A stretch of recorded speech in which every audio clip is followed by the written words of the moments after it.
Tudo bom, galera? Aqui é o Jorge, eu sou professor de História. Hoje a gente vai fazer a segunda parte do vídeo do Assassin's Creed Origins.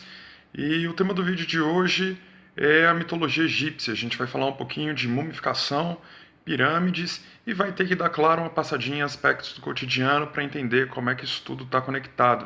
Então, vamos embora, aperta o cinto aí e partiu a aula de História!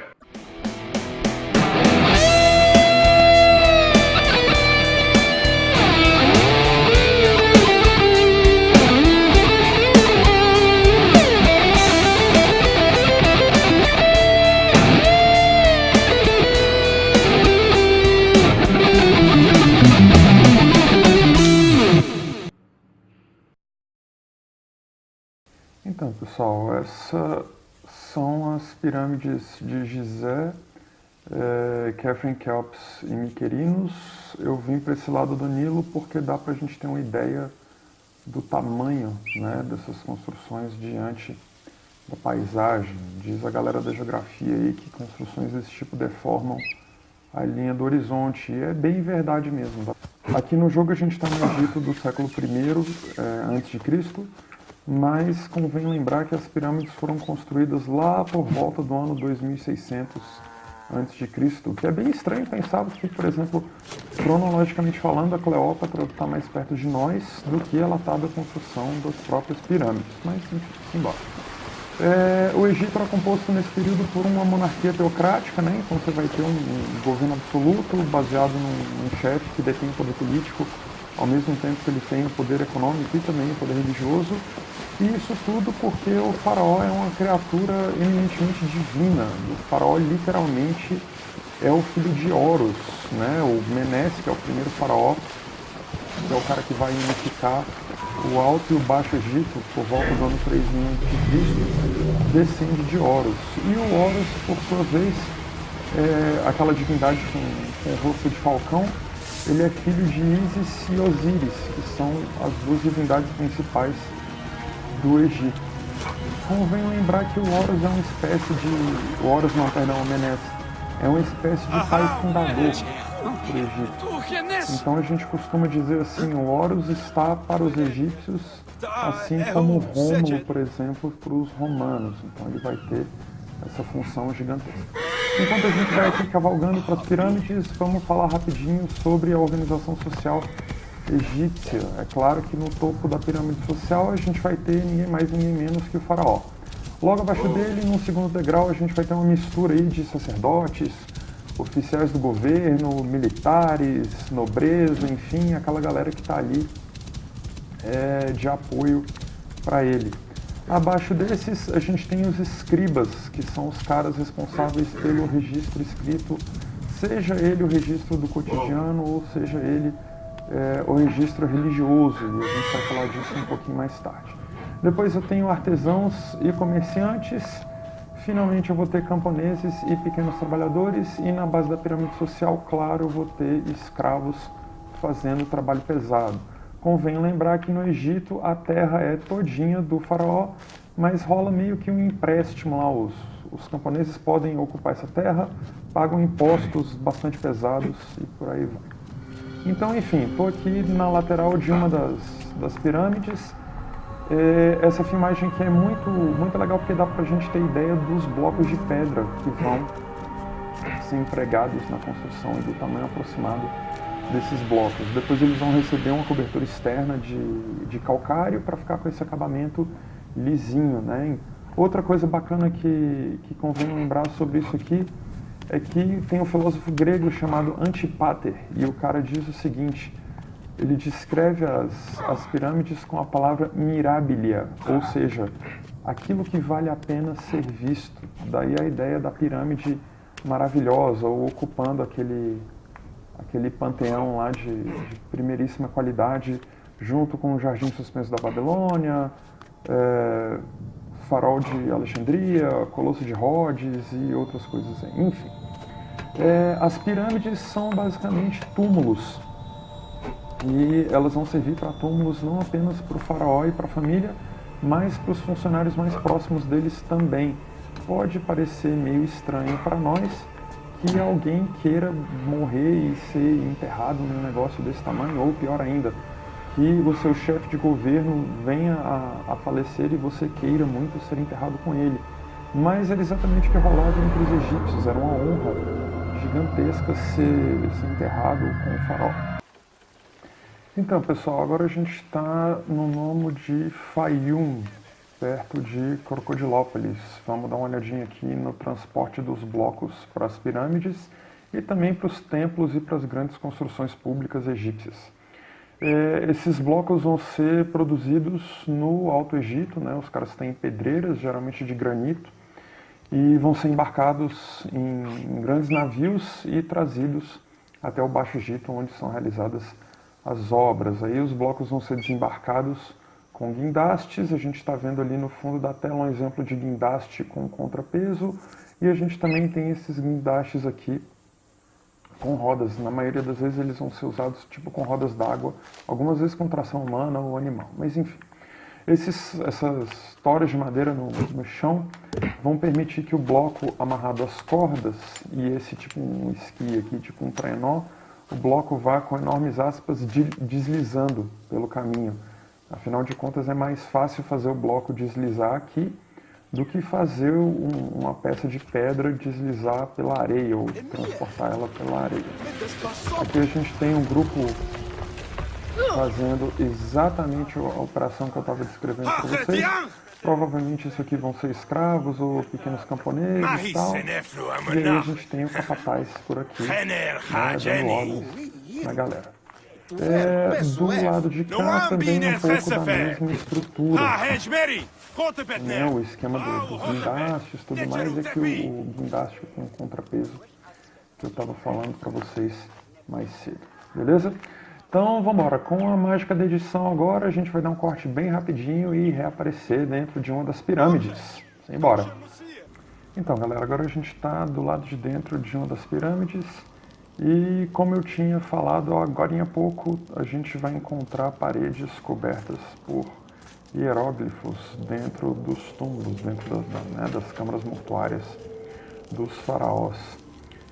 Isso que a gente está vendo aqui nas paredes é escrita hieroglífica, ela é controlada exclusivamente pelos escribas, é a classe social egípcia que sabe ler e escrever com esse tipo de símbolo bem aqui. Aqui no túmulo também a gente consegue ver nas laterais exatamente esse tipo de desenho e tal, e são por volta de 1000 símbolos, mais ou menos, aí são sinais sagrados usados exclusivamente para fins religiosos. Tem mais outras duas formas de escrita que vão ser a escrita hierática, também com símbolos gráficos. Ela vai ser bem parecida com o que hoje a gente teria como estenografia ou taquigrafia, enfim. E a gente também tem o demótico. Esse é muito, muito mais simples e é um tipo de escrita que é feito para administração, literatura, coisas mais simples do cotidiano. Mas enfim, dentro do túmulo dos faraós a gente vai encontrar uma quantidade bastante razoável de tesouros. Então tem aqui tudo aquilo que cada um dos faraós considera mais precioso. Então a gente vai ter urnas diversas, escudos, armas e por aí vai. Por causa da quantidade de riqueza e da opulência, muita coisa aqui vai ser de ouro e de, enfim, metais preciosos e pedras preciosas diversas. Era comum a instalação de armadilhas e de maldições. Então rola aquela coisa meio Indiana Jones, assim. Infelizmente nada de pedra gigante para correr atrás da gente, mas é seguro dizer que a coisa é construída de uma forma meio labiríntica de propósito, para tentar assustar os eventuais saqueadores de túmulos. E basicamente é isso aqui. Simbora agora para a gente dar uma olhada em processos de mumificação. Eu vou sair da pirâmide aqui, a saída vai dar no meio das mastabas.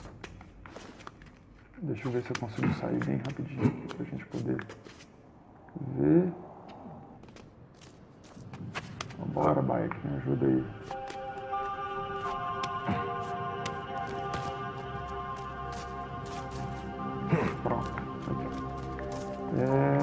saída dá para as mastadas, é um complexo funerário aqui da pequena nobreza ou de alguns tipos de funcionários do Estado. A gente vê que são construções muito mais simples, muito menos imponentes, e aqui no período do jogo elas já não estão mais no estágio profundamente bem cuidado. Isso aqui estaria muito melhor alguns séculos antes do jogo, beleza? Mas enfim, simbora para rituais de mumificação. A gente está vamos dizer assim, num centro de mumificação. As primeiras múmias datam de cerca de 3000 a.C., então elas são anteriores às pirâmides. E inicialmente a gente só tem múmias para o faraó, mas depois de 1000 anos, ou seja, 2000 a.C., a gente começa a ter múmias para quem pudesse pagar o processo. Então eu encontrei aqui um sacerdote trabalhando, vamos ficar aqui na área enquanto eu vou contando sobre o processo para vocês. A primeira fase do processo de mumificação é a limpeza do corpo. O corpo do morto vai ser lavado com vinho de palma e água do Nilo sobre uma espécie de mesa, geralmente de pedra, tipo essa bem aqui. Essa mesa é inclinada levemente e ela tem uma pontinha. Aqui ó, ela tem vamos dizer assim, uma portinha para cá, de onde o líquido vai poder escorrer, né, para que ele seja recolhido e depois descartado. O que a gente está vendo aí é o sacerdote trabalhando já na segunda fase, que é a extração dos órgãos. Nesse caso aí, o que ele acabou de fazer foi a extração cerebral. Os caras usavam uma pinça para extrair o cérebro da pessoa morta. Os órgãos, ele vai botar a mão agora. Então, os órgãos são retirados com um corte do lado esquerdo do abdômen, do jeitinho que esse sujeito está fazendo aí. Então, ele retira o órgão e coloca no pote ali do lado. E o único órgão que vai restar dentro do corpo da pessoa vai ser o coração. Todos os outros vão ser removidos e, enfim, tudo vai ser considerado como vísceras para descarte, excetuando 4 órgãos. E esses órgãos vão receber cuidados especiais e vão ser colocados nesses potinhos que a gente está vendo na beirada da mesa. Então, simbora para o modo fotográfico aqui, para a gente conseguir... Opa! A gente apanha demais dessa câmera. Aqui. Para a gente conseguir ver o que está rolando, né, em cada pote desse, para que eles servem. Bom, vamos fazer o seguinte, vamos começar da esquerda para a direita. Deixa eu pensar aqui. O pote que tem o falcão, eu anotei aqui porque eu não sei pronunciar esses nomes, é o Quebecenuf, mas enfim. Esse pote vai receber o intestino. O pote que tem o babuíno, chamado Hapi, é o pote que vai receber o pulmão. O pote com o cão do deserto aqui, provavelmente um chacal, não sei, é o Duamutef, que recebe o estômago, e o Amset, que é o humano, recebe o fígado. Vamos dar uma caminhada para ver se a gente acha alguém trabalhando em desidratação. A gente vai saber que está rolando desidratação. Opa, dei sorte aqui. Ó. Essas marcas brancas que a gente está vendo no chão aqui são do natrão, que é um tipo de sal mineral especial usado no processo. O que está acontecendo aqui é que o corpo vai ser preenchido e envolvido em natrão por mais ou menos uns 40 dias para que ele seque. Então a gente já tem um sacerdote aqui fazendo esse serviço. Inclusive, uma das missões do jogo mais legais, você tem que achar comerciantes de natrão falso, caras que estão misturando terra no natrão para poder ganhar dinheiro, enfim. Não sei se a gente vai conseguir as restantes, mas as 2 outras fases são a parte que a gente vai enrolar. Deixa eu ver. Opa, achei um aqui. Acho que eles não vão ter a animação do cara enrolando, mas rola de enrolar é bonito, né? Depois no natrão a gente vai preparar esse corpo para ser envolvido. E aí vai rolar o seguinte, as bandagens vão ser molhadas com água do Nilo e óleos e substâncias aromáticas, né? O recheio do corpo vai ser de serragem e plantas secas, depois que o corpo já foi retirado do natrão. E finalmente a gente vai enrolar esse corpo com linho. A gente começa pela cabeça, mão direita, mão esquerda, pé direito, pé esquerdo. E as bandagens vão receber um tipo de resina líquida para deixar aquilo mais ou menos perfumado. Eu vou aproveitar aí na edição para colocar umas fotos de múmias desembrulhadas, para a gente ter uma ideia do grau de preservação. Aqui ó, a gente consegue ver mais umas para o preparo aí. E basicamente é isso, galera. A morte para os egípcios, além evidentemente do significado ritual especialíssimo, também tem um quê aí de preparação e comércio, porque era bastante caro participar disso aqui. Bom, gente, de mitologia era tudo que eu tinha para falar. O próximo vídeo a gente vai focar na influência greco-romana no Egito. Se você gostou do vídeo, se inscreve aí, dá um like, deixa suas sugestões dos próximos games ou períodos históricos que você quer ver. Eu sou o Jorge, se cuida aí, racha de estudar e até a próxima, galera. Falou!